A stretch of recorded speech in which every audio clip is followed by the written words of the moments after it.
মৃত্যুর সময় ভগবান শ্রীকৃষ্ণ শেষ শব্দ কি বলেছিলেন? এক সময় ভগবান শ্রীকৃষ্ণ গাছের এক ডালে বসে বাঁশি বাজাচ্ছিলেন। ওই সময় ভগবান শ্রীকৃষ্ণ তার ডান পায়ের ওপর বাম পা রেখে বসেছিলেন। আর ঠিক তখনই সেখানে জরা নামে এক শিকারী আসে, আর শ্রীকৃষ্ণের চমকানো পাকে হরিণ মনে করে বাণ নিক্ষেপ করে। বাণ সোজা গিয়ে শ্রীকৃষ্ণের পা ভেদ করে।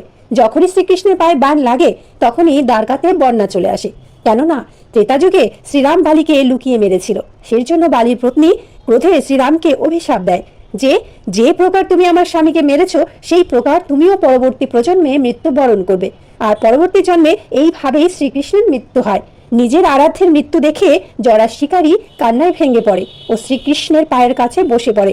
তখন ভগবান শ্রীকৃষ্ণ বলেন, এই সমগ্র সংসার কর্মের অধীনে, তাই কর্মফল এক না একদিন সবাইকেই ভোগ করতে হবে। আর এর হাত থেকে স্বয়ং ভগবানেরও নিস্তার নেই। তাই জরা, তুমি কান্না করো না, তোমার এই কর্মের জন্য যেন তোমার স্বর্গ প্রাপ্তি হয়।